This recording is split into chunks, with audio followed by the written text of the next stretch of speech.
Fala pessoal, tudo bem? Sejam muito bem-vindos a mais um episódio do nosso podcast. E você tem a oportunidade de me ajudar a batizar esse podcast. É um podcast que ainda está com um nome a ser definido, então temos a opção de Fala General, segunda edição, Café com seus dados, mas eu quero que você participe nos comentários para me ajudar a encontrar um bom nome para esse podcast.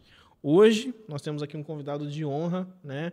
Um dos pioneiros nos grandes eventos de dados no Brasil, talvez o maior evento de dados do Brasil, quem dirá da América Latina, à frente de uma das maiores empresas de dados. É uma empresa que é um pouquinho low profile, mas tem feito um movimento assim estrondoso e está realmente mudando a realidade de dados no Brasil, trazendo novas tecnologias do Brasil e do mundo todo. Então, hoje eu apresento para vocês nosso amigo Guilherme Tavares. Guilherme, seja bem-vindo. Obrigado, Rodolfo. É uma honra estar aqui contigo, né? Você também é um ícone aí da educação e da maneira com que você eleva a maturidade aí do nosso mercado quando a temática é dados de uma maneira bem estratégica, né? Olhando a jornada como um todo. Vai ser um prazer bater esse papo aqui contigo e com o teu time. E eu já vou dar um spoiler aqui. Eu prefiro café com dados. Café com dados é legal, né? O pessoal fala muito sobre café com seus dados, né? Porque tem aquele livro Café com Deus Pai. Exato. E tal. Dá para fazer umas analogias legais. Sem dúvida nenhuma. Mas eu vou colocar em votação esse nome ainda essa semana, viu? Mas muito legal. Guilherme, seja bem-vindo. Primeiramente dizer que é uma honra estar aqui. Guilherme, ele vem contribuindo com a gente aí de várias maneiras ali. Por trás dos bastidores, ele sempre vem ali sugerindo temas, sugerindo pessoas e construindo um cenário de dados no Brasil muito legal. Vou deixar de falar um pouquinho mais sobre. Guilherme, me conta, o que vocês têm movimentado aí nesse mercado? Eu sei que é muita coisa. O que você pode abrir para a gente de novidades, de coisas, iniciativas que vocês estão fazendo? Legal. A gente, pelo menos há 4 anos, identificou que o nosso mercado ele não tinha um protagonismo para o dado em si, né? A gente via muito dado sendo falado em um departamento dentro da empresa ou por algumas pessoas dentro de um departamento corporativo, ou muitas vezes em eventos ele era só uma trilha ou parte de uma palestra de um line-up inteiro de eventos que não eram necessariamente focados em dados. Então a gente identificou nessa grande oportunidade já há 4 anos que precisaria haver uma empresa ou precisaria haver alguma pessoa ou alguém que se despontasse em trazer a temática para o mercado, né? De uma maneira não só focada na maturidade técnica, mas também na maturidade executiva. Na técnica a gente vê pessoas como você que traz bastante desafio e bastante conhecimento para o mercado.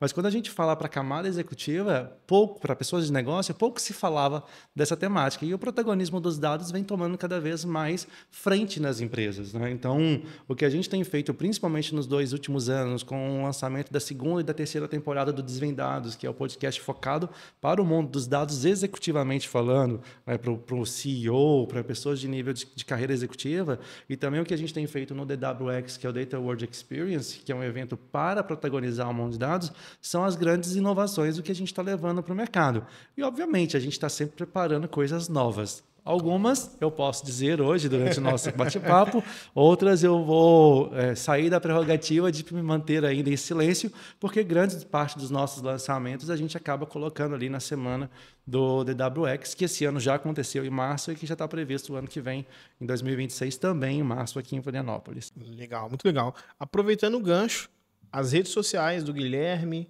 do DWX, do Desvendados vão estar aqui na descrição. Então já corre lá, segue, né? Compartilha esse conteúdo com quem você acredita que tem interesse nesse tipo de assunto, porque são eventos e movimentos que realmente valem a pena. E aí agora eu vou dividir aqui em 2 iniciativas. Vamos falar primeiro dos Desvendados e depois a gente entra um pouquinho mais no DWX, porque eu sei que no DWX também tem um monte de coisa para falar. Conta pra gente um pouquinho. Como surgiu a ideia do Desvendados? Inclusive, eu acho o nome muito legal. Desvendado é realmente desvendar as pessoas em relação aos dados. Me conta um pouquinho de como surgiu essa ideia. Me conta um pouquinho das pessoas que você já entrevistou. Eu já vi uma galera assim, altíssimo nível lá, né? O pessoal da Clique, o César, Kifuri. Cara, vi o Newton em algum momento ali com vocês. Me conta um pouquinho do que é o Desvendados, como surgiu essa ideia. Talvez dos próximos passos aí, das surpresas que a gente tem. Eu sei que a gente tem mais uma temporada ainda à frente. Mas conta pra gente um pouquinho dessa iniciativa. Legal. O Desvendados, ele nasceu como DataCast. A primeira temporada dele não teve esse nome. Olha, foi uma temporada onde a gente tinha apenas áudio, não tinha o vídeo.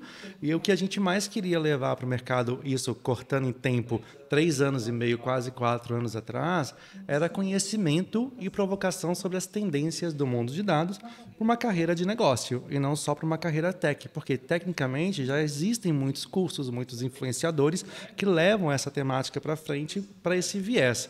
Mas no mundo dos negócios isso ainda era muito imaturo. Claro. Então, entendendo e enxergando esse movimento, a gente começou a desenhar uma forma de como eu consigo alavancar ou escalar o meu conhecimento ou o que eu quero levar de conhecimento para o mercado de uma maneira onde eu não preciso fazer o one-on-one. Eu não preciso ligar ou marcar uma agenda com o Rodolfo para explicar para ele a nossa visão executiva de dados. Eu posso fazer isso de uma maneira muito mais escalada. E em um dos eventos que eu estava participando, fora do Brasil, inclusive, a pessoa que estava ministrando, palestrando na plenária, falou, olha, foquem em podcast. E eu estou falando disso há 5 anos, praticamente. Então, ele já estava visionando o que a gente está vivendo hoje, né? Essa temporada onde as pessoas consomem muito mais videocast, seja no Spotify, num Apple Music, ou até mesmo no YouTube, ou qualquer outra plataforma de streaming que a gente tem aí hoje disponível no mercado. E naquele momento houve para a gente assim, um insight, precisamos começar. Como? Era o desafio.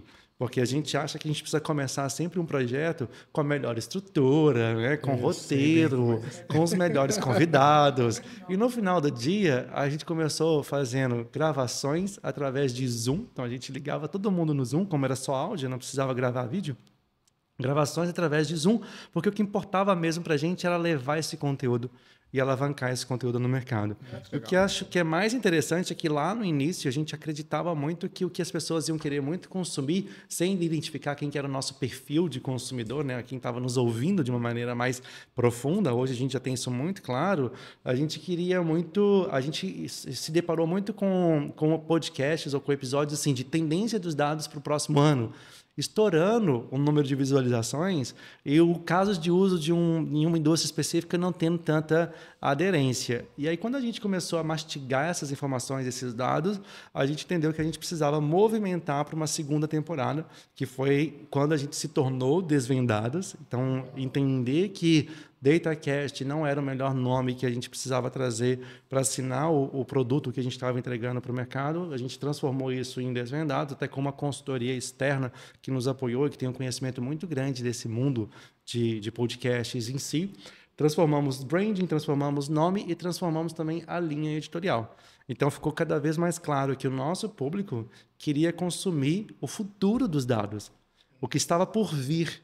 Porque muito do que já existia a respeito da temática de dados, você já consumia com portais, com conteúdo que já estava disponível. Eles já tinham acesso de alguma forma, né? As pessoas já tinham acesso, seja em revista, em termos científicos, em artigos ou não, ou até mesmo perguntando para uma iniciativa ali de um chat GPT, desde o ano passado, ano retrasado, praticamente, quando ele foi lançado aí no mercado. E aí a segunda temporada já com vídeo. E aí foi bem legal porque a gente conseguiu mostrar para o mercado o rosto de quem estava puxando, né, o Desvendados, e como segundo nome, né?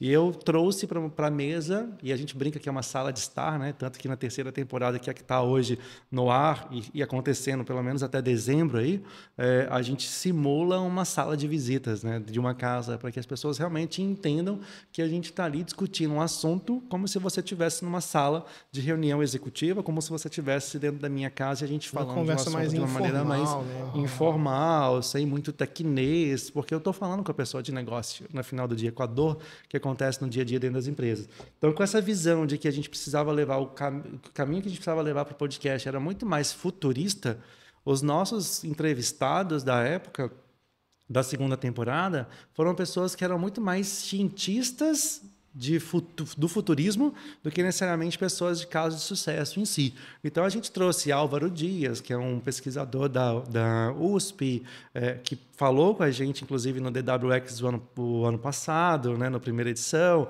A gente trouxe Magno Maciel, que é uma referência aí de inteligência artificial, principalmente pela associação que ele tem com a OpenAI. Também esteve conosco na primeira e na segunda edição do DWX como palestrante. Então, a segunda temporada foi muito com essa ótica para o futurismo.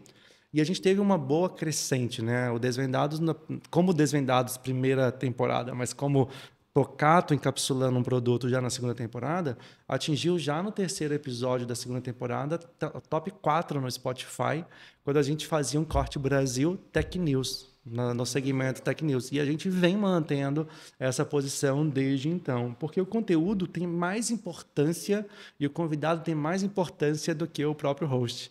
E aí a grande mudança para a segunda temporada do Desvendados, mais terceira temporada do produto, né, que é o que a gente está entregando hoje, a gente traz mais uma host comigo, né? Tem uma co-host, que é a Marilena. A Marilena é nossa CRO hoje. Ela tem uma pegada muito mais de discutir o uso do dado dentro das empresas, mas não necessariamente mais para o business, mas mais para o dia a dia, seja business ou não, né? Isso, exatamente. E eu estou ali muito mais olhando o futurismo. Então, a gente conseguiu, nas conversas, trazer a visão de futuro que o nosso cliente tanto quer ouvir, mas também trazer esse futuro para o dia a dia, porque a gente entendeu que tem muita empresa ainda, e principalmente se a gente olhar as bases hoje de pesquisas, as que saem aí, por exemplo, só 36% das empresas do Brasil têm maturidade de dados nível 4 ou 5, segundo o Gartner ou segundo o MIT. Ou seja, a gente está muito longe de ter empresas que realmente conseguem aplicar dados, aplicar a inteligência artificial da melhor maneira possível. Estamos literalmente engatinhando ainda, né, nesse universo. Muito engatinhando. Muito interessante. Você falou de alguns temas aí, algumas nomenclaturas, talvez a nossa audiência aqui não conheça todas, aí eu vou fazer algumas perguntas aqui. Legal. Quando a gente fala de futurismo, né, a gente fala de visão de futuro, eu vejo que você está sempre em eventos internacionais, né, eventos com a ClickTech, eventos de outros providers. Antigamente a gente falava que o Brasil estava ali 4, 5 anos atrás em tecnologia. Eu vejo, de certa forma, que esse tempo diminuiu através da globalização, através de, avanços da internet, da própria tecnologia em si. Você ainda vê uma distância grande dos mercados internacionais para o Brasil? Ou você acha que o Brasil chega a estar à frente em alguns mercados e algumas coisas assim? Como é que a sua visão sobre isso? Eu vou te responder fazendo 2 cortes. Um corte sobre o que a gente vai falar de software, de tecnologia, olhando produto. Eu acho que a gente está muito igual, né? Antigamente, até que se você montasse uma cadeia de 1 milhão de caixinhas de Windows 95, exportasse isso para o Brasil, então levava-se um tempo muito maior para a gente ter a adoção do produto nas empresas. Hoje não, hoje você põe o cartão de crédito corporativo, assim que você fez o pagamento, em menos de 1 minuto você já está acessando a plataforma pela web no modelo SaaS. Então eu acho que esse espaço encurtou bastante. Então hoje a gente está quase up-to-date, na minha visão. Em termos de software. O mesmo chat GPT que tem aqui é o chat GPT que tem lá e que todo mundo tem acesso. O mesmo Click Cloud daqui é o mesmo. Exatamente. Legal. O que eu acho que a gente ainda está um pouco distante, mas a gente vem ganhando passos largos de proximidade em termos de maturidade de uso disso. Cultura mesmo. Cultura de uso, cultura de análise. O americano nasce falando de análise de dados. Tanto que o primeiro investimento, ou o primeiro presente que hoje, culturalmente, um americano, um pai dá para um filho, já é stock options, já é investimento. Então, desde cedo, ele já aprende a analisar informações, analisar mercado por gráfico, por crescimento, por decrescimento a longo prazo, quanto isso aqui vai me dar de receita. Então, ele já tem uma cultura de análise muito diferente da nossa. Hoje, o nosso mercado está começando a ensinar isso para os nossos filhos. Nossos filhos vão receber muito isso agora. Eu confesso que meus filhos na escola começaram a olhar Bitcoin, começaram a olhar estatística, e eu fiquei surpreso. Para eles já seja uma coisa natural. Para mim foi uma surpresa. Uma criança de 8, 10 anos entendendo o que é um Bitcoin, entendendo o que é dados, né? Lógico, a maneira deles, mas eu confesso que eu fiquei muito surpreso. Eu imagino que lá fora isso já deva ser mais cultural, né? Deva ser mais comum. Tem até um desenho que, para quem tem filhos aí com menos de 5, 6 anos, eu indico, os meus filhos assistem bastante, que chama Number Blocks. É um desenho que ensina a criança a entender a sequência numérica, né, quando ela está se alfabetizando, mas mais do que isso, já ensina adição, subtração, multiplicação, e ela se monta muito através de gráficos. Então, são blocos que formam gráficos de barra, number blocks, que formam a formação deles já é em gráfico de barra, gráfico de pizza. Então, ele já vai mostrando para a criança também que existe um diferencial visual ainda, porque a criança ainda não entende o impacto da análise daquela informação, mas ela sabe que tem uma crescente. Esses dias eu perguntei para o meu filho, eu mostrei um gráfico sem informação nenhuma, só com cores diferentes e com tamanhos diferentes, e falei, filho, quem é maior aqui? Ele, pai, esse daqui. Quem é menor? Esse daqui. Então, a formação lógica já está vindo nessa geração diferente. Então, eu acho que a hora que essa turma estiver no mercado de trabalho, a gente vai dar mais um passo bem largo na aproximação quanto ao americano ou mercados que estão à frente da gente. O salto vai ser grande, né? Porque é uma geração muito mais conectada na internet muito mais, e tudo muito mais. mais. Muito interessante. No meio da nossa conversa, você falou um pouco sobre a Tocato, falou um pouco sobre alguns nomes, né? Conta pra gente um pouquinho, né, antes de falar do DWX, quem é a Tocato nesse cenário, né? Eu acho que muitos aqui que vão nos assistir conhecem, mas o que é a Tocato, o que ela oferece para o mercado, o que ela traz de tecnologia? Eu acho que é legal a gente ter esse recorte, né? Entender que a Tocato hoje ela é uma grande provedora de soluções, uma grande distribuidora, apesar de ser low profile, tá ali nas redes ali meio timidamente, mas fez um trabalho muito grande, é uma empresa de muito renome, e eu acho que mais pessoas deveriam conhecer o trabalho da Tocato. Então, quem que é a Tocato, como que ela atua hoje? Conta um pouquinho pra gente. Legal. A Tocato tem 18 anos, né? É uma empresa que nasceu em Santa Catarina, mas hoje atua a nível Brasil. E começou distribuindo software especificamente de dados, que é o software Click, né, que é majoritariamente a nossa história está baseada em distribuir Click hoje no Brasil, com seus mais de 850 clientes adquiridos aí ao longo desse tempo, né, de existência no mercado. A gente tem uma boa penetração no mercado do governo, então a gente tem clientes de esfera federal, de esfera estadual e alguns em esfera municipal. E com esse entendimento de que a gente precisava chancelar o protagonismo dos dados, não necessariamente chancelando uma marca específica, mas um stack de soluções, onde eu possa prover para o meu cliente o entendimento de qual é o melhor stack para que a sua resposta venha para os seus olhos, ou salte aos seus olhos, a gente abriu há 2 anos a multidistribuição. Então, foi quando a gente fez todo o nosso rebranding, né? A gente disse que com 18 anos a gente mostrou para o mercado que a gente já não era mais adolescente nem criança e a gente já tinha personalidade própria, porque foi exatamente quando a gente fez o nosso reposicionamento, a gente abriu para multiproduto. Então, a Tocato hoje não é só distribuidora Click, também distribui hoje Google Cloud, distribui Denodo e outros produtos também dentro do que a gente chama de universo de dados. É até legal fazer um corte sobre essa temática, porque junto com o nosso entendimento de protagonismo de dados, a gente desenvolveu um framework onde a gente mostra para os nossos clientes quais são as etapas que eles precisam vencer para que eles se tornem data-driven, mas não só em software, em serviço ou em educação, mas de uma camada bem estratégica. Então, o universo de dados que tem hoje 10 pontos, e a gente chama de universo porque a gente chama os 10 pontos de 10 planetas, né? Que tem aí interferência um no outro, mas não necessariamente precisam ser feitos na ordem. Então, o universo ele vai se movendo e vai gerando influência e interferência em um planeta ou no outro. As empresas precisam passar por todos esses planetas, né? Para que eles possam falar, hoje eu estou seguramente com a melhor estratégia de dados. Hoje eu sou data-driven. Exatamente. E aí, quando ela tem tudo isso, ela tem um stack de soluções. Então, não fazia mais sentido para a Tocato distribuir apenas uma única marca que trabalha ali no back-end, na integração, no CDC, com todos os nossos produtos hoje que são muito bons para o mercado, seja Talent ou Data Integration, mas também na camada analítica, ali, com o ClickSense, como é conhecido no mercado. A gente precisava trazer mais robustez para as nossas soluções e para os nossos parceiros entregarem isso para o mercado. Legal. Traduzindo um pouco aqui para a nossa audiência, então, se eu sou uma média grande empresa, tenho um problema de dados, eu vou chegar até o time da Tocato e vou falar, olha, preciso resolver isso aqui. Eu tenho o produto X, tenho o produto Y, esse produto me atende, preciso de novos produtos, meu problema não é produto, é mão de obra. A gente consegue resolver isso através da estratégia de vocês. A gente consegue fazer através da Tocato ou do ecossistema dos nossos parceiros, né? A Tocato tem um ecossistema que a gente fala que é um ecossistema saudável, ou seja, todo mundo se ajuda dentro desse ecossistema, né? Os nossos parceiros que nos representam, onde a gente não necessariamente tem um time para atuar naquele mercado ou naquela geografia. E sim, a resposta para a sua pergunta, a gente consegue fazer um diagnóstico hoje, onde eu entendo a maturidade do seu profissional que está lá como analista de recrutamento, mas também a maturidade departamental de uma área de talent management, como também a maturidade corporativa de uma empresa. mostrando até mesmo para os nossos clientes o que ele precisa fazer em cada uma dessas camadas, operacional, passos, né? tático e estratégico. Eu acho esse ponto muito legal, né? Porque muitos clientes nossos, né, e muitas empresas que a gente conhece, elas acreditam que o nível de maturidade é uma coisa só dentro da empresa.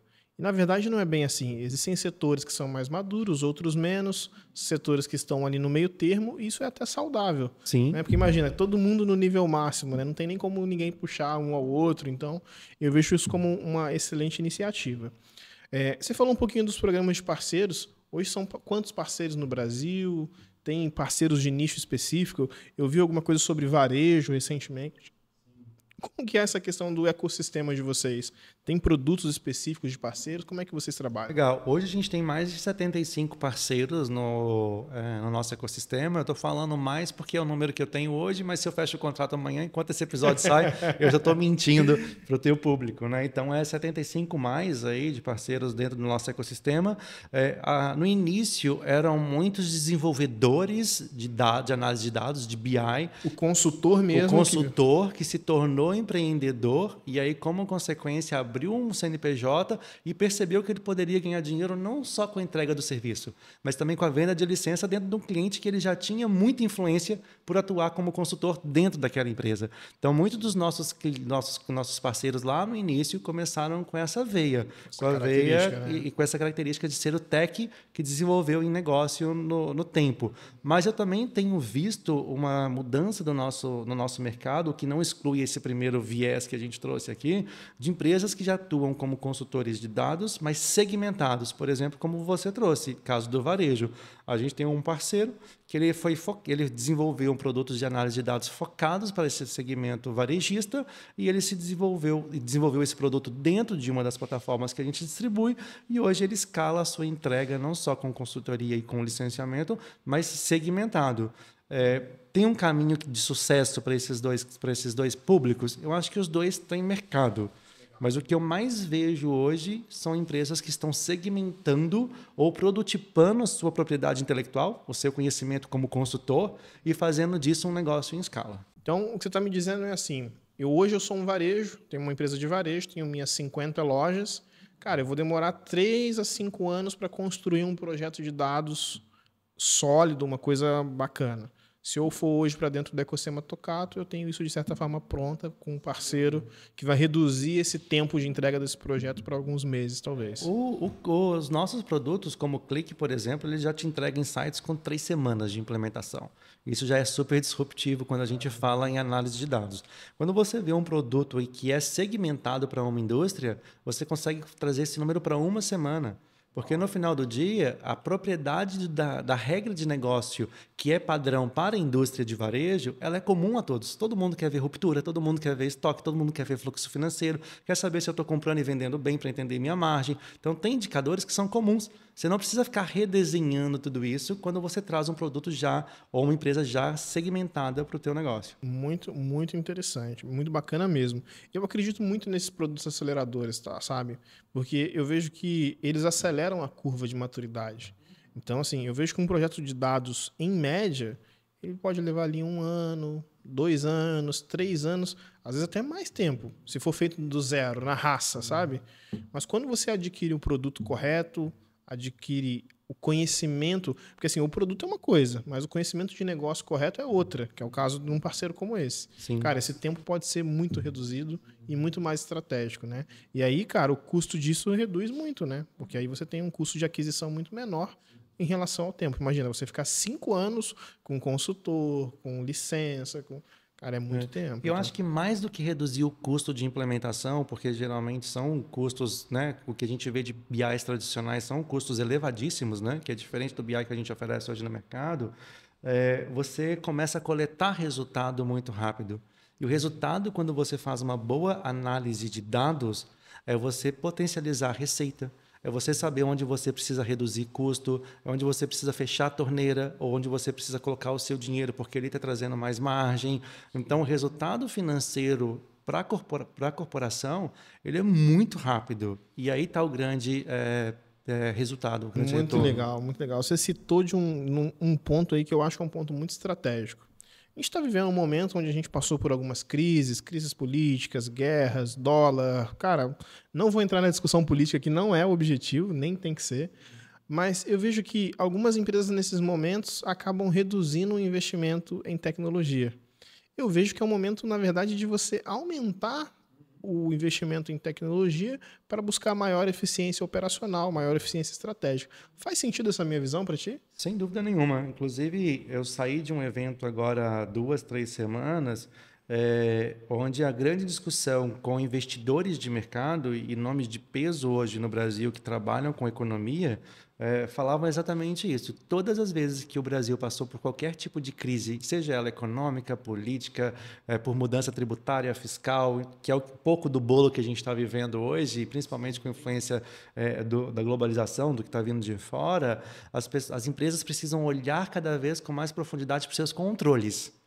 Então, quando ela pensa em redução de tecnologia, a minha sugestão, não puxando sardinha para o nosso lado, é que tente não economizar onde ela mais vai ter gestão de indicadores, que é na sua estratégia de dados. Ali você precisa potencializar para que você realmente mexa o ponteiro certo para que a sua empresa não dê um tiro no próprio pé. E quando a gente faz um corte em épocas como Covid, em épocas onde a gente teve crises no Brasil, são épocas onde a estratégia de dados tem o maior crescente em volume de venda, em volume de receita, porque as empresas entendem a importância disso, mas eu não sei o quanto elas estão preparadas ainda para poder utilizar desse impulsionador. Eu consigo ver isso bem num prisma bem transparente, assim, uma coisa que eu vejo com muito sentido. E acho que a grande questão desses momentos é errar menos, ou errar o mínimo possível. Então, assim, cara, estou em dúvida se eu vou investir em dados ou não. Cara, se você investe em dados, você vai errar menos e vai ter mais controle, vai ter mais assertividade, mais produtividade. Eu vejo com muitos benefícios. Cara, mas muito bacana. Vou fazer aqui um recorte também para o pessoal saber. Beleza, quero conhecer o trabalho da Tocato, quero conhecer o trabalho dos parceiros. Eu vou até o Instagram da Tocato, vou até o site. Qual que é a melhor forma de encontrar vocês e falar com vocês, agendar uma conversa? Como que é? Legal. Tanto o Instagram quanto o site da Tocato, você vai ter canais para que você seja conectado com o nosso time, seja para você levar os nossos produtos para a sua empresa, ou até mesmo para você se tornar um parceiro do nosso ecossistema e entender um pouco mais como funciona o nosso programa de parceiros, que é um programa bem maduro hoje no mercado. Mas o que eu costumo dizer é: ligue para a gente. Converse com a gente. A gente vai conseguir te mostrar o quanto a gente consegue te ajudar, seja como cliente ou seja como parceiro. Legal. Isso era uma pergunta que eu queria fazer e ia entrar nesse assunto, mas eu vou aproveitar para convidar os nossos diretores de parceiros para estar um dia aqui conosco. Legal. Porque eu gosto muito da estratégia de parceiros e eu vejo que os profissionais de dados, nosso público tem muitos profissionais de dados, muitas vezes eles só veem duas formas de ganhar dinheiro. Ou prestando consultoria ou dando treinamento. Então, eles nunca olharam muito para a possibilidade de vender um licenciamento, de vender produtos, de ter ali um programa, talvez, de parceria, de serviços que a gente já viu acontecer. Então, eu vejo que existem outras formas de rentabilizar o nosso conhecimento em dados que muitas vezes passam desapercebidos, né?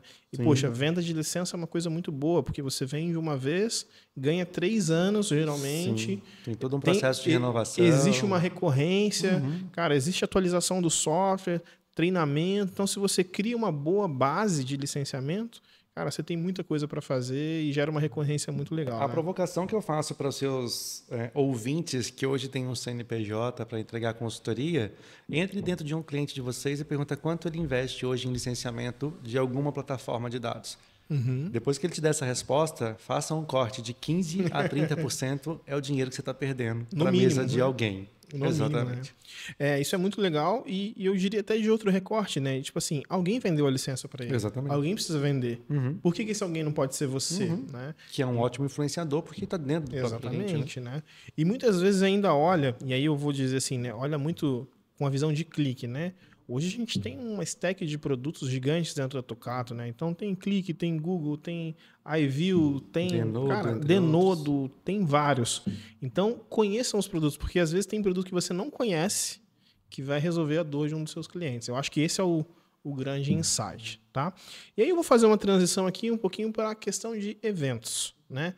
Cara, sei que você vai em muitos eventos, participou em eventos da Clique, da AWS, no mundo inteiro, mas vocês têm o próprio evento de vocês, o DWX, no qual eu já palestrei. Pessoalmente, vou já dando um feedback, foi um dos maiores eventos que eu já pude presenciar, né, em termos de organização, de conteúdo, de dinâmica. Cara, foi um evento muito bacana, assim, um show à parte. Eu vejo hoje o DWX como um dos maiores eventos do Brasil, que se não da América Latina. Era esse o intuito mesmo, Guilherme? Era essa a vontade que vocês tinham? Ou foi surgindo, foi crescendo, e quando vocês viram já estava desse tamanho todo que é? Como que surgiu isso? Conta pra gente. Eu acho que antes de te responder, já dizer para o teu público que você já foi, inclusive, divulgado como palestrante de 2026, né? No próximo então, estarei lá. Esteja conosco lá, exatamente. O DWX foi uma visão que eu tive analisando tendência de 4 anos e pouquinho atrás, 4 anos e meio praticamente, no mesmo período que eu vim falando com vocês aqui no início da nossa conversa sobre entender sobre o protagonismo de dados, que não tinha nenhuma empresa que falava de dados de uma maneira mais estratégica, só tinha muito tático e operacional, ou muito tech, etc. E aí lá atrás... O ponto ali o dado não era o centro das coisas. Não era. O dado era pulverizado, ele era ou a ponta... dele. Ou o início, ele nunca era o centro.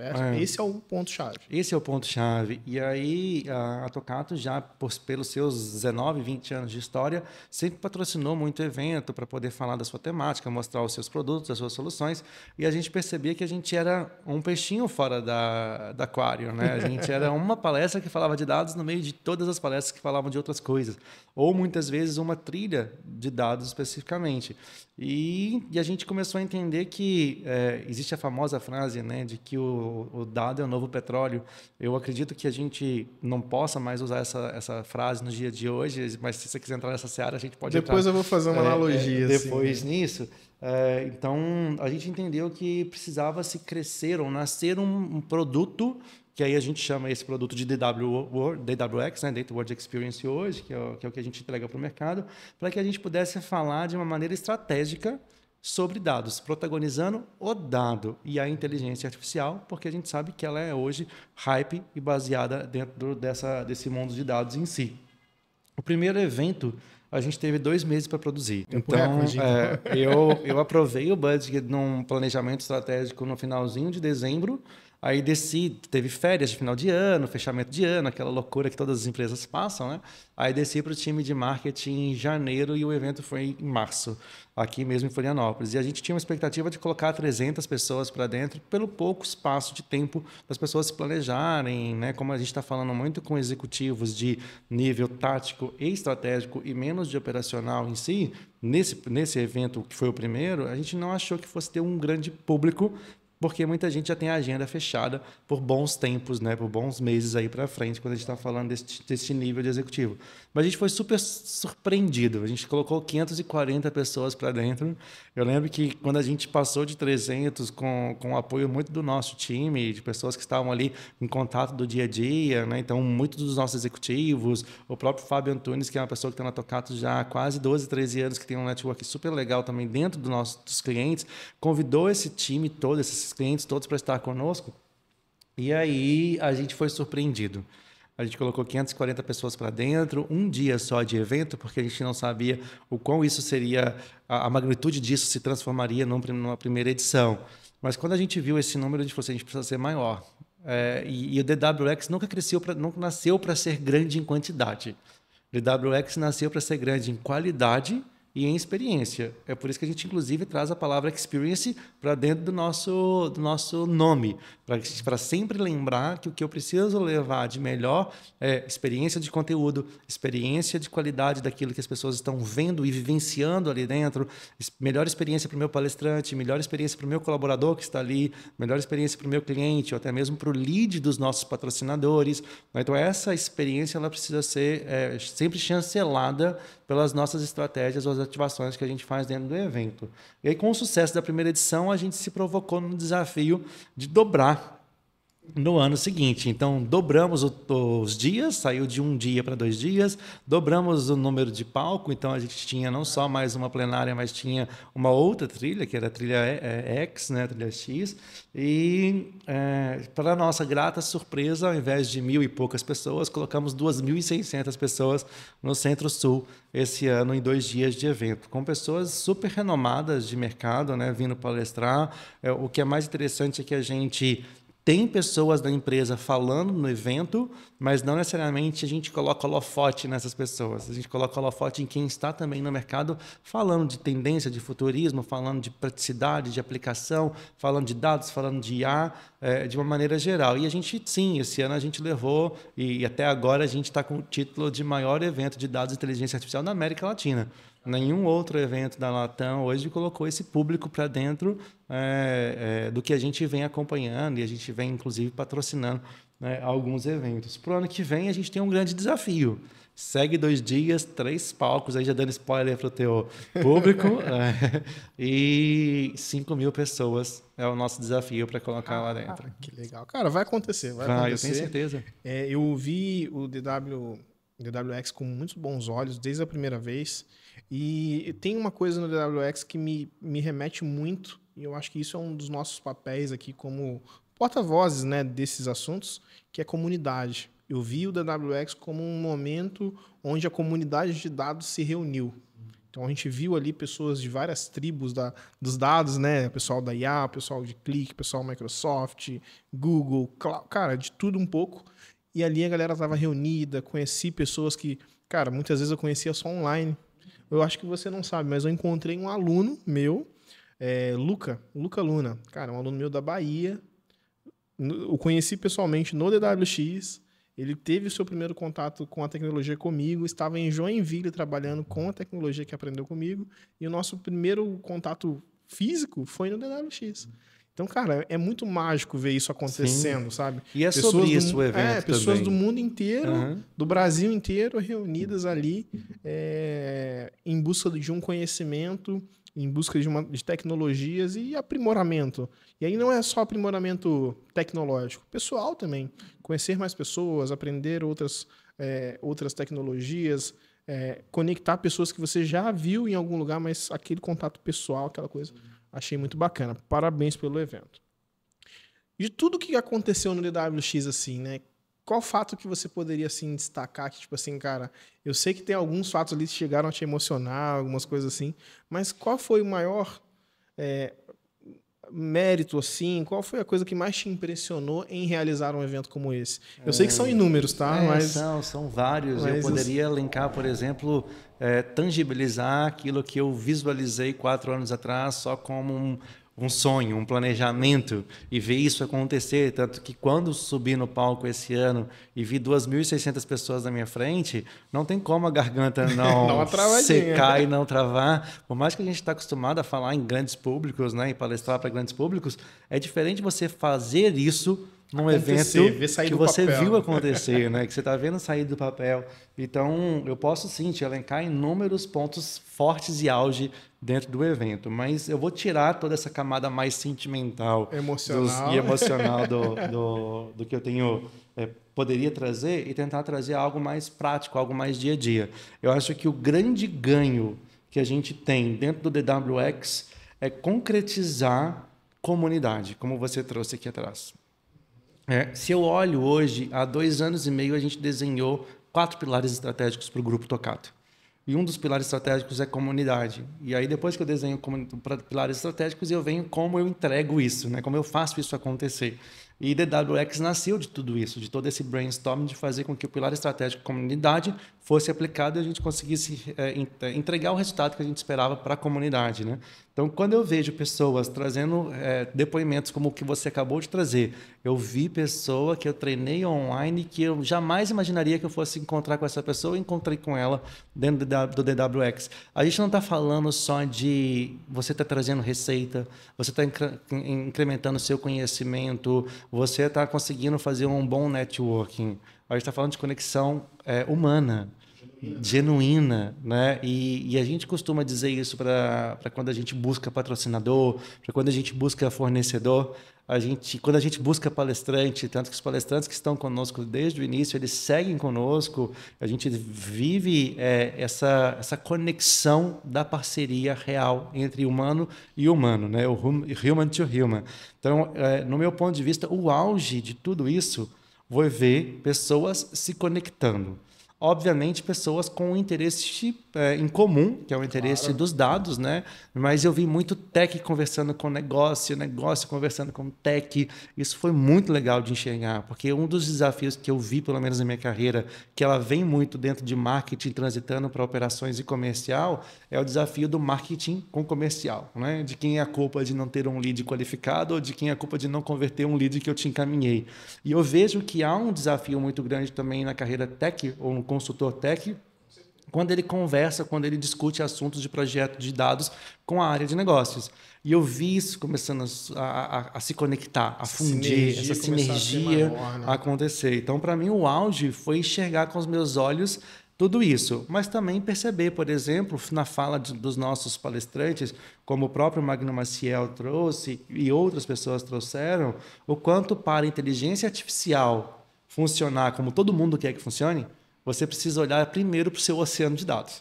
Né? Se você não olhar para o seu oceano de dados, e até eu trouxe essa provocação também na minha abertura, onde, para mim, inteligência artificial ela é um iceberg, ou seja, a pontinha do iceberg, que é 10% que a gente vê do iceberg mesmo como um todo dentro do oceano, é a inteligência artificial. Mas os outros 90% que está no oceano profundo é o dado. Não adianta você querer usar o hype da inteligência artificial ou esperar o melhor dela se você não está com uma estruturação perfeita ou uma melhor adequada para os dados em si. Para mim faz muito sentido. Eu comento com meus alunos que eu vejo a inteligência artificial como uma tecnologia potencializadora. Então ela funciona como um amplificador de carro, de som. Cara, eu entro com um som baixinho aqui, eu passo ele no amplificador e eu saio com uma potência de som maior. Cara, se eu pego um sinal ruim e coloco no amplificador, eu vou ter um som pior. Então eu falo, cara, se você põe lixo na sua IA, ela vai te dar mais lixo. Então você tem que levar um dado muito bem tratado, muito bem estabilizado, para que você tenha bons resultados. Essa sua comparação ela é perfeita. E eu vou trazer uma outra analogia que é a que eu uso no meu dia a dia. A bola de neve tem escala que não é saudável, que é o que você está trazendo. Que é a potencialização de um dado ruim, né? Você o que entra ruim, dela, né? o que escala ruim. E a bola de neve é um clássico do que escala que não é bom. Ela começa pequenininha. Se ela começa a descer o morro, ela vai crescendo, crescendo, e aquele seu problema se torna maior. Então, tem muita empresa que está hoje utilizando inteligência artificial, mas no final do dia é uma bola gigante de neve que ela está jogando para dentro. E isso pode, inclusive, acabar com a existência de uma empresa, de uma corporação. Isso sem controle, né, pode gerar um custo inimaginável, impactos inimagináveis, né? Então é realmente um risco muito grande. Bacana. A gente falou bastante sobre IA, falamos bastante sobre o evento. Me conta um pouquinho, o que você imagina de tendências aí para 2026? Cara, a gente está em agosto ainda, mas eu acho que já dá para falar de 2026. Recentemente você teve aí no AI Reality Tour, né, da Click. Me conta um pouco do que você está vendo de tendências, né? A gente tem visto o pessoal falar sobre agentic, agentes de AI. O quanto você acha que isso é realidade, Gui? Você acha que realmente vamos viver essa época já? Ou a gente ainda tem alguns passos, alguns degraus a galgar de estruturação na sua visão? Como que está isso? O software estamos up to date, com a cultura estamos longe ainda. Mas, assim, já pelo menos 2 anos nos nossos all-hands com o time ou em eventos com nossa equipe de parceiros, que são os conferences que a gente faz anualmente com o nosso ecossistema, eu venho trazendo para eles algumas tendências que eu vejo para o mercado. Eu não estou falando só de tendências de onde trazer receita, porque também tem essa tendência que a gente analisa e joga para eles. Estou falando de tendências do mercado em geral. E o multi-agente ele é algo que eu já venho falando há 2 anos com eles. Então, eu acredito que sim, teremos cada vez mais adoção dos agentes de inteligência artificial no nosso dia a dia, mas o caminho não é eu ter um único agente fazendo uma tarefa. É eu ter multi-agentes fazendo diversas tarefas, que inclusive um pode interromper o outro, dependendo da condição do que aquele multi-agente está fazendo dentro de uma única jornada. Da urgência, da priorização e etc. Então, para mim, quando a gente fala de agente, o próximo passo é multi-agentes. Mas eu também não posso trabalhar multi-agente se eu não estou transformado digitalmente. Então, existe um desafio muito de multi-agente para tracionar processos. Então, a gente tem ali processos, pessoas e cultura transacional ali e software também, né? Quando a gente fala dos 3 pilares aí da gestão em si, exato. E então, quando a gente olha para a transformação digital, para que você use da melhor maneira possível um agente, eu acho que a gente ainda tem que transformar digitalmente muita coisa dentro das empresas para que os agentes possam funcionar multi-agentes, que aí sim é a tendência que eu enxergo de uma maneira geral. E eu vejo muito sinais, porque ainda são sinais do que a gente vai ver, da inteligência artificial aumentada. Eu vou tentar tangibilizar isso dentro de um caso real para vocês entenderem o que eu chamo de inteligência artificial aumentada ou o que o mercado de futurismo está chamando como inteligência artificial aumentada. Quando você pega o seu carro para ir para o seu trabalho ou para o endereço que você não conhece, você abre um aplicativo chamado Waze ou qualquer outro aplicativo de trânsito e de direcionamento em mapa, você coloca o seu destino. A partir do momento que você encontra um desafio na sua frente de um acidente, ele calcula aquela rota através de outras pessoas que estão alimentando aquelas informações e ele vai recalculando. Hoje isso é muito usado em aplicativos como o Waze, mas é pouco usado na inteligência artificial de uma maneira geral.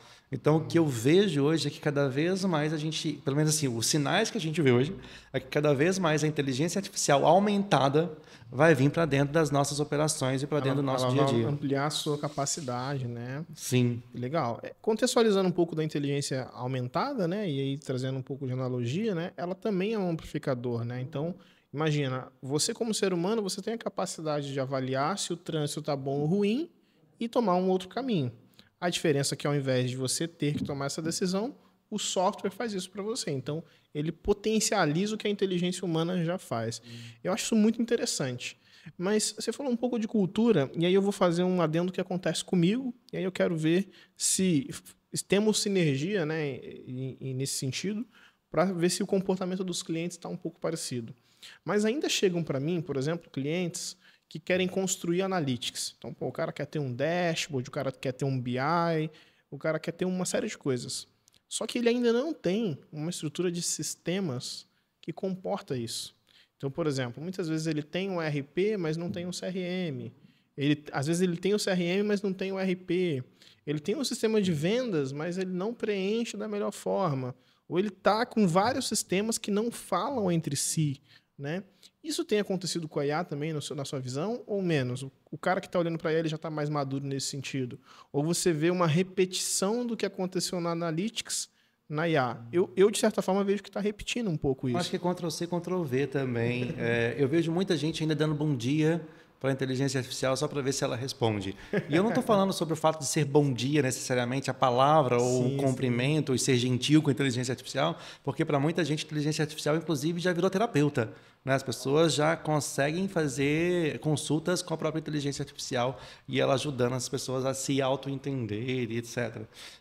Mas eu acho que sim, que a gente está vivendo um Ctrl+C, Ctrl+V. Tem muita gente ainda utilizando a inteligência artificial de uma maneira muito incorreta, tanto que as empresas hoje estão caminhando para uma política do que eu posso utilizar ou não de inteligência artificial dentro da empresa, talvez? De governança, que não é necessariamente só quais os produtos, mas o que eu posso submeter a uma inteligência artificial que não seja corporativa, porque muita gente tem submetido relatórios em PDF, termos em PDF, e isso fica público. A inteligência artificial aprende com aquilo que ela está lendo, e dependendo do que você solta de informação, ela pode responder para o teu concorrente sobre aquela informação que você subiu para poder fazer um resumo do PDF em si. Temos que ter atenção redobrada agora com os termos de uso, né? Sem dúvida nenhuma. E as pessoas estão cada vez mais colocando arquivos na internet, na inteligência artificial para resumir para elas, porque os 144 caracteres do Twitter e hoje X acabaram com o nosso tempo e dedicação em leitura, de uma maneira geral. Então, eu acho que sim, a gente está vivendo um momento ainda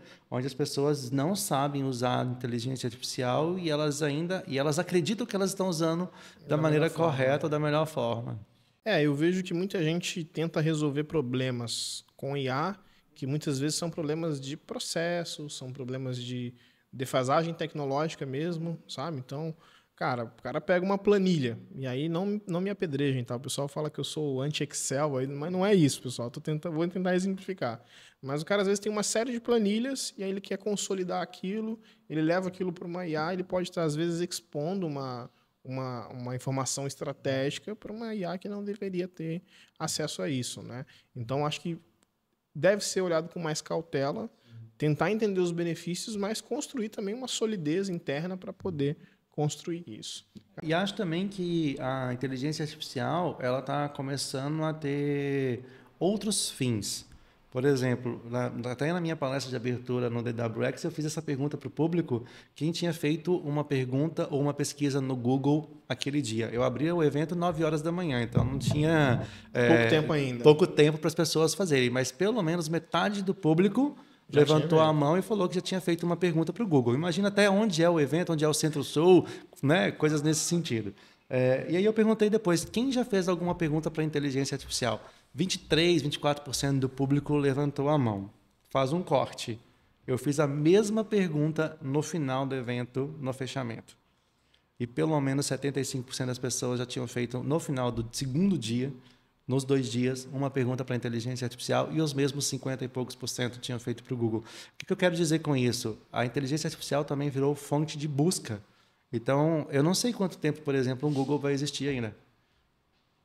Porque se hoje eu pergunto tudo para a inteligência artificial, para que eu vou entrar em google.com.br, fazer uma pergunta, buscador, né? Ter que fazer a minha própria leitura de 2, 3, 4 resultados e trazer a resposta. E quer mais sinais de que isso está acontecendo, quando você faz qualquer pergunta para o Google, qual que é a primeira resposta? Uma resposta de uma resposta do Gemini da Google te mostrando aquilo. Cara, eu uso o Gemini para estudar. Então, eu uso um recurso chamado Notebook LM. Então, eu levo todos os PDFs, os resumos, as minhas anotações, eu levo para ele, peço para ele gerar os resumos e, no final, peço para ele gerar um podcast para mim sobre aquele assunto. Cara, é uma forma de estudar, para mim, muito mais confortável do que ficar lendo páginas e páginas de PDF, né, como antigamente. Uhum. E isso é cultura que a gente está falando. Então, software, sim, estamos up to date. Mas cultura, estamos aprendendo ainda. Estamos identificando o que eu posso usar ou não posso usar a inteligência artificial, limite ético, inclusive. Isso. E assim, eu uso o Gemini numa conta particular da empresa, com governança. Não é uma conta... criei uma conta lá e... gratuita. Tem IA que permite que você interaja com ela até sem criar conta, né? A nossa fundadora, a Simone Oliani, que fala muito isso. Quando o produto é de graça, os seus dados é o preço de tudo isso.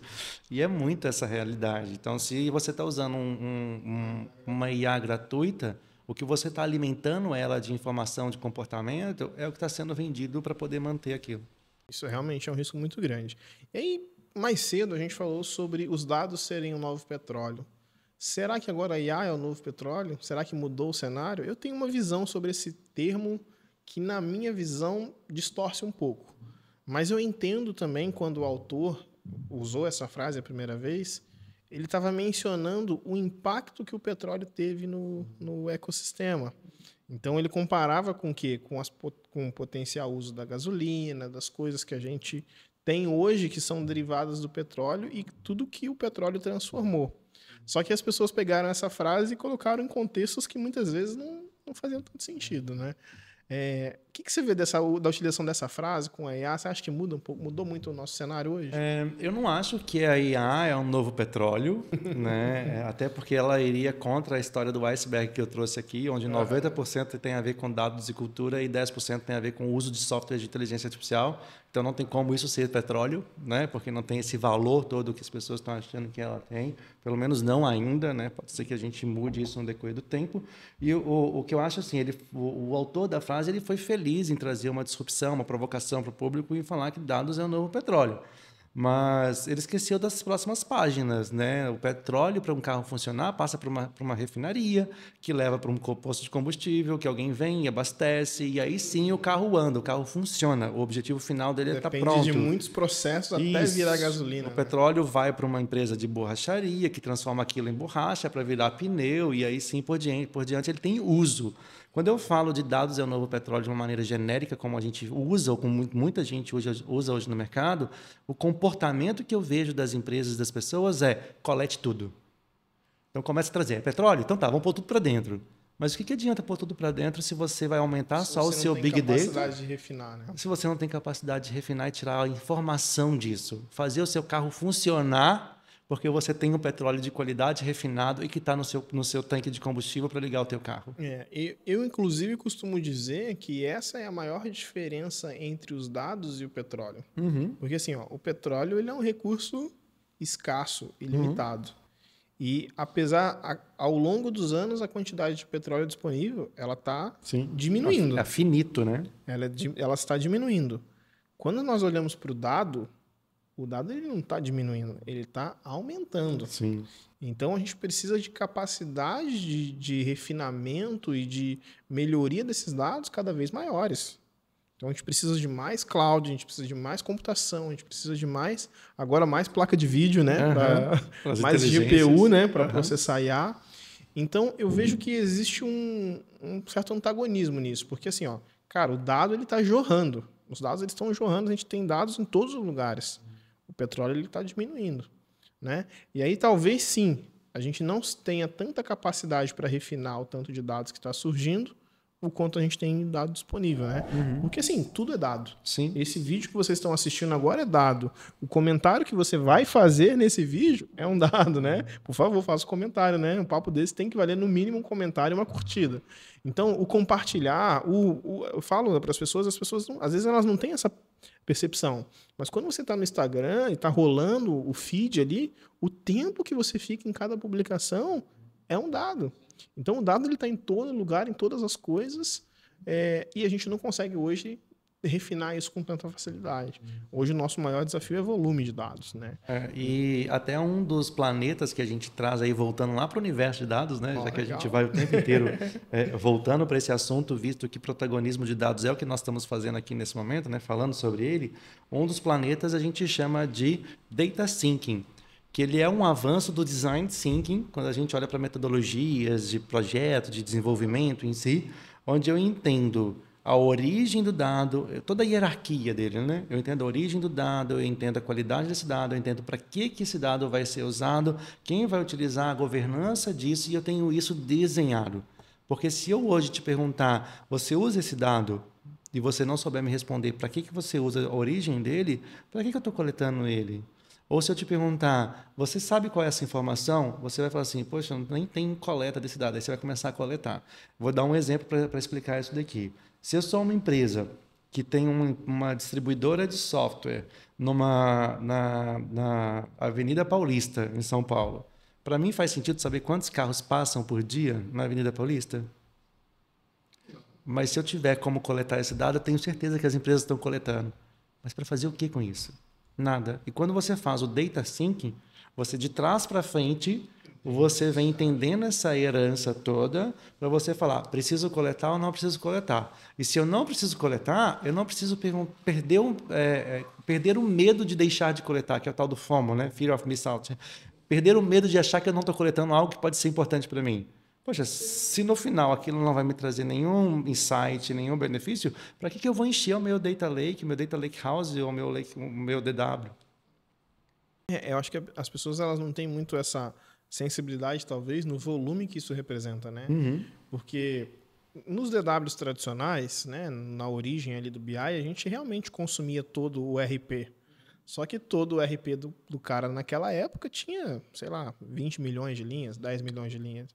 Cara, hoje, se você for consumir isso, dependendo de como você trabalha, falando, por exemplo, de rede social, a gente está falando de bilhões de registros. Então, o volume de dados ele cresceu muito, né? A gente teve aí o movimento Data Explosion, cara.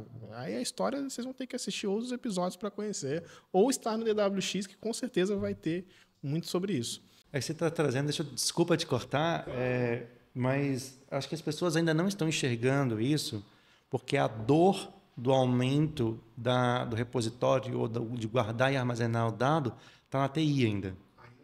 O custo disso está no budget da TI. Não está no budget do marketing que quer saber o comportamento das mídias sociais, muitas vezes sem saber até por quê. Não é? Então, o marketing quer informação. Sim. E que a TI se vire para coletar e me entregar isso. Exatamente. E aí, às vezes, a pessoa fala assim, eu quero dado de vendas. Mas, beleza, de qual período? Não, eu quero todo o período de todos os itens, no nível da nota. Aí o cara da TI fala assim, não, peraí. Então não é um projeto que tinha mais de um dia, de uma semana, é um projeto agora de alguns meses. E para que trazer o dado de venda de produto que nem existe mais, que nem é fabricado? Exatamente. Qual informação eu vou ter? Então eu acho que essa maturidade o pessoal ainda vai levar um tempo. E aí assim, imagina, o cara faz isso, ele quer o dado todo.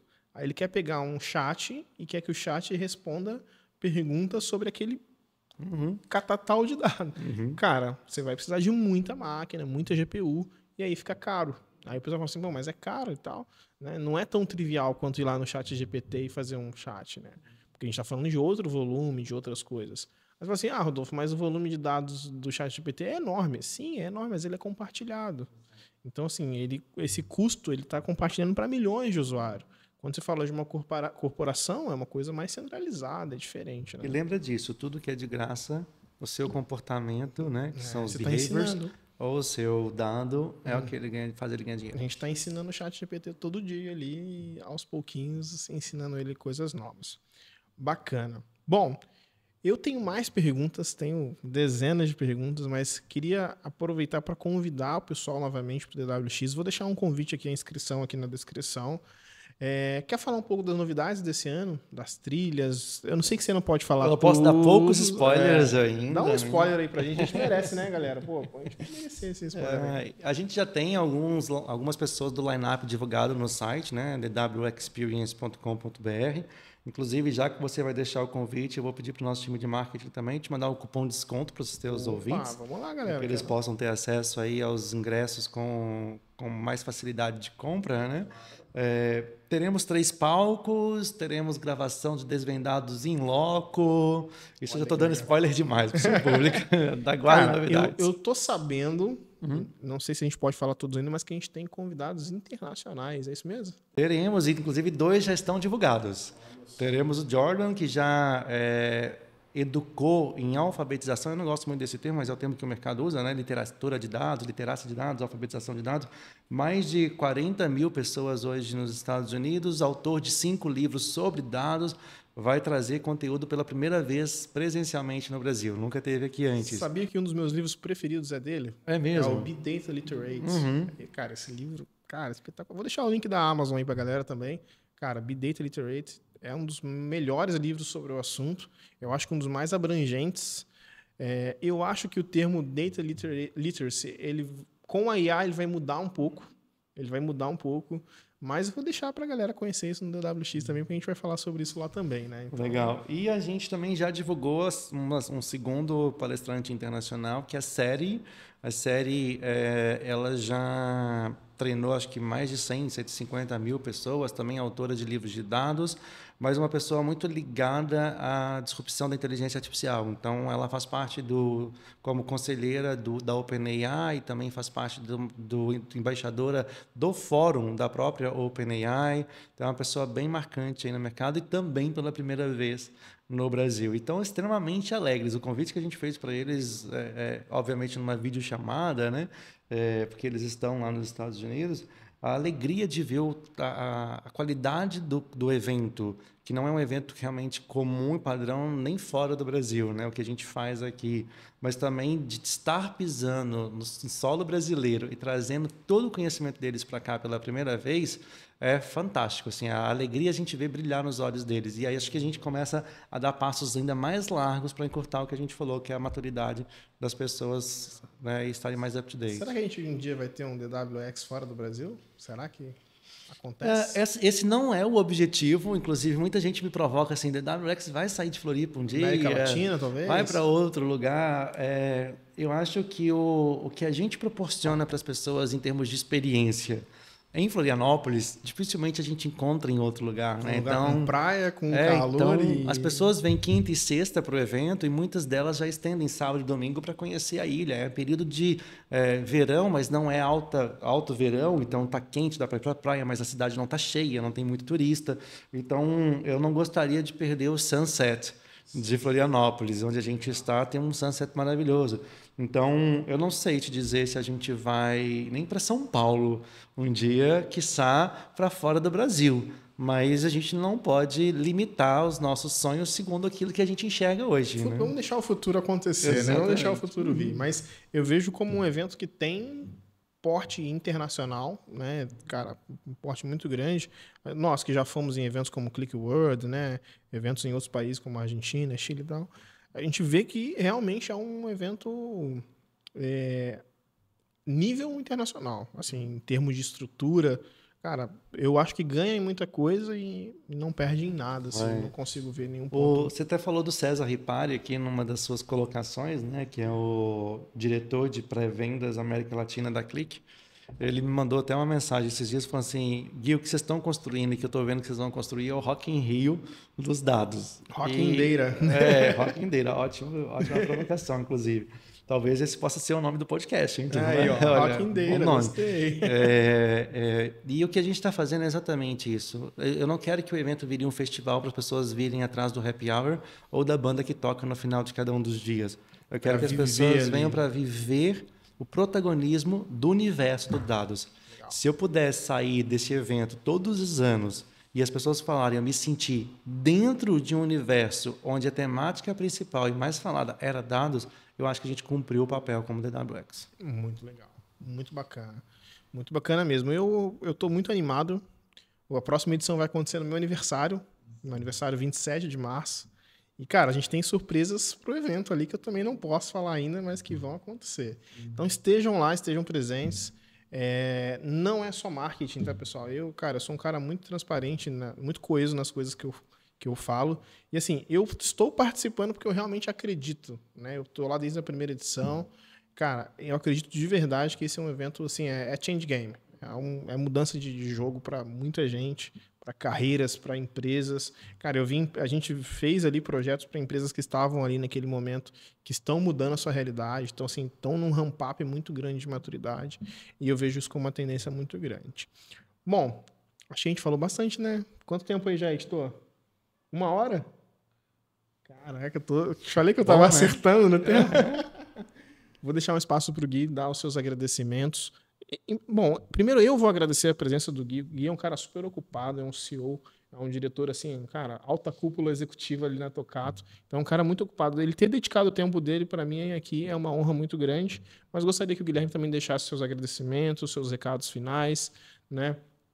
Contatos, enfim, o que ele achar que seja plausível para esse momento, tá? Gui, muito obrigado, fica à vontade, o espaço é todo seu, tá? Legal, obrigado, antes de tudo, a você pelo convite, né? A gente tem uma agenda bem apertada no nosso dia a dia, mas é sempre bom guardar espaços para a gente sentar em mesas como essa e nos provocar até entender se o que a gente está enxergando de sinal de futurismo também outras pessoas estão enxergando, né? Porque o futurismo, eles são sinais soltos onde pessoas que estão enxergando se conectam e conversam sobre, para que aquilo se torne tendência e se torne massa nas corporações. E uma mesa como essa, ela ressalta, ela grita para a gente uma sinergia naquilo que isso que é a muito gente legal, enxerga. porque assim, ó, galera, esse podcast foi feito sem roteiro, a gente não combinou nada E a gente falou muitas coisas que convergem, né? Sim. Isso faz muito sentido para mim também. Exatamente. Então, obrigado pelo convite, por estar aqui, por conduzir esse papo que para mim também foi super rico, por comprar as nossas loucuras e as nossas ideias de estar conosco. Entrar de cabeça ali, né? No DWX, né? E outros projetos que a gente tem aí também em paralelo, né? Ao podcast aqui hoje e ao DWX como palestrante e como ecossistema como um todo. Convido o teu público aí, a quem quiser me seguir, eu falo bastante de dados e tecnologia e pesquisas de dados e futurismo de dados nas minhas mídias sociais, a Guilherme Tavares. Vocês vão me encontrar ali como CEO do Grupo Tocato ou até mesmo pelo próprio Grupo Tocato. Vocês também podem nos conectar por lá. Muito do que a gente fala é repostado e é conectado ali também nas nossas mídias sociais. E a provocação que eu quero deixar para o seu público aqui, e aí quem quiser responder no comentário, depois eu tomo um tempo do meu dia a dia ali também para entrar nos streams onde você publica para responder as pessoas, não é o quanto a inteligência artificial vai roubar o seu emprego no futuro, mas é o quanto você está pronto para utilizar a inteligência artificial para potencializar a sua entrega no emprego que você está hoje. Muito né? boa provocação. Então, responde para mim um pouco sobre isso, se você já pensou a respeito da temática, que eu tenho certeza que os seus medos de investir ou de aprender inteligência artificial depois que você refletir sobre o tema vão cair por terra. Muito interessante. Provocação importante aí, muito legal. Parabéns pelo que vocês têm construído mais uma vez e obrigado pela presença aí, viu, Guilherme? Vamos junto construir um universo cada vez mais literado em dados. É isso.